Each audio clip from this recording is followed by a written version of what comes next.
चलिए देखते हैं अजब एमपी की गजब कहानी। जी हाँ, चर्चाओं में रहने वाली एमपी पुलिस एक बार फिर सुर्खियों में है। चोरी का खुलासा नहीं कर पाए तो पीड़ित के ऊपर ही कर दिया मुकदमा। मध्य प्रदेश पुलिस अपने अजब कारनामों को लेकर हमेशा से सुर्खियों में बनी रही है। वही मामला मध्य प्रदेश के रीवा जिले का बताया जा रहा है। चौंकिए मत, क्योंकि रीवा जिले के अंतर्गत मऊगंज थाने की पुलिस जितनी ईमानदारी से षड्यंत्र कर रही है, काश इतनी ही ईमानदारी से आपराधिक घटनाओं में लगाम लगाने में भी ध्यान देती तो शायद देशभक्ति जनसेवा के नए अध्याय लिखे जा सकते थे। एक सीसी कोरेक्स और एक पुड़िया गांजा पकड़कर सिंघम स्टाइल में फोटो सेशन करवाने वाली मऊगंज पुलिस का एक और नया कारनामा सामने आया।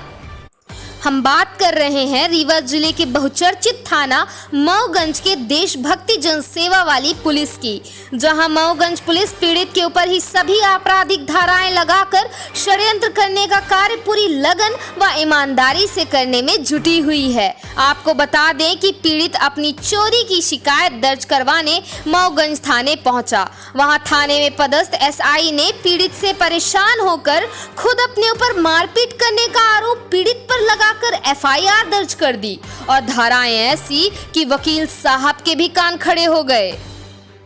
मिली खबर के अनुसार मऊगंज थाना में पदस्थ एसआई एनटी सिंह, जो पीड़ित के घर के सामने ही रहते हैं, पीड़ित ने जब चोरी के संबंध में एसआई से जानकारी चाही तो दोनों के बीच कहासुनी हो गई। फिर क्या था, एसआई साहब पीड़ित के ऊपर टूट पड़े और खुद ही जाकर थाने में एफआईआर करवा दी। आश्चर्य की बात यह है कि एसआई साहब की एमएलसी हुए बिना ही जघन्य धाराओं में मुकदमा कायम कर दिया। सिविल अस्पताल मऊगंज में जब एमएलसी की जानकारी ली गई तो वहां कोई एमएलसी एसआई एनपी सिंह की नहीं हुई थी। सोचने वाली बात यह है कि अगर मारपीट होती तो एमएलसी भी होनी थी। बिना एमएलसी कराए मऊगंज पुलिस पीड़ित के ऊपर आपराधिक मुकदमे आखिर कैसे दर्ज कर सकती है? साथ ही एसआई एनपी सिंह के ऊपर कहीं भी चोट के निशान नहीं दिखाई दे रहे। वहीं पीड़ित थक हार कर लिखित शिकायत लेकर पुलिस अधीक्षक कार्यालय रीवा पहुंचा और अपनी आप बीती पुलिस अधीक्षक रीवा के समक्ष रखी। अब सबसे बड़ा सवाल ये है कि क्या अब मऊगंज पुलिस आपराधिक घटना का खुलासा करने की बजाय पीड़ित के ऊपर झूठे आरोप लगाकर मुकदमे दर्ज करेगी? क्या यही देशभक्ति है? क्या यही जनसेवा है? क्या यही पुलिस का कर्तव्य है?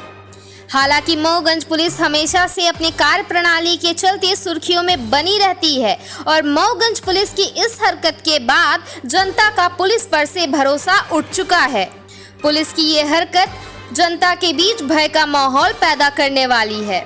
अब देखना ये है कि क्या मऊगंज की जनता फिर से मऊगंज पुलिस के षड्यंत्र में फंस जाएगी या फिर रीवा पुलिस अधीक्षक इस मामले में सख्त कार्रवाई करेंगे।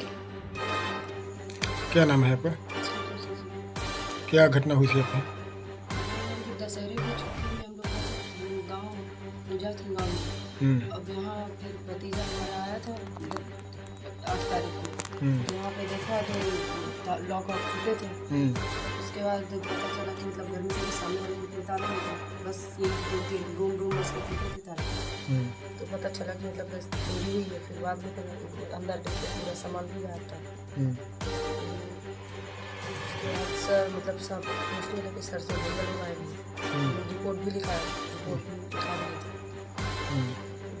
सामने वाले सर लोगों से भैया भी पूछे, भैया आए हम वही पूछे कि आप लोग के रहते हुए मतलब हमारे घर में चोरी हुई, ऐसे मतलब ये ऐसे कैसे हो गया? तो फिर वो लोग बोले कि मतलब हमारे घर में आके थोड़ी ना कोई किसी के घर में मतलब देखता रहता है, बसेगा थोड़ी मतलब ये ऐसे।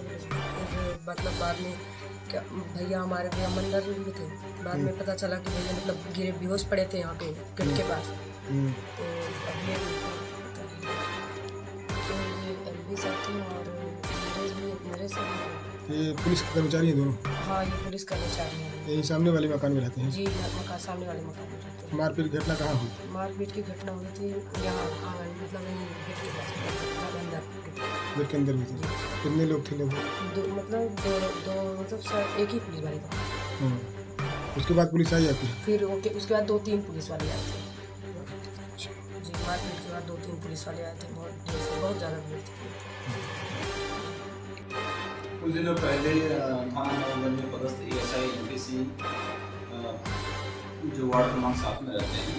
मेरे पास के रहने वाले एक शंकर सिंह हैं, जिन्होंने थाने पे आके यह बताया था कि उनके घर पे चोरी हुई है, जिस पर थाना माऊगंज में अपराध पंजीबद्ध किया गया था और विवेचना की जा रही थी।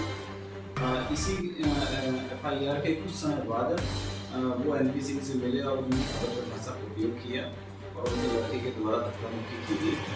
और चूँकि वो शासकीय कर्मचारी हैं और ड्यूटी पे थे, इसलिए उनके द्वारा सूचना मुझे दी गई और थाना प्रभारी जो वर्तमान में है उनको बताया गया। और चूँकि शासकीय सेवक से मारपीट के मामले वह गंभीर मामला है, इस आधार पर थाना माऊगंज में उनके विरुद्ध शंकर सिंह और उनके बेटे के विरुद्ध अपराध पंजीबद्ध किया गया। इसके बाद में शंकर सिंह और उनके परिजनों के द्वारा SP ऑफिस और वरिष्ठ कार्यालय में शिकायत की गई है इस मामले की, उस पर भी हम लोग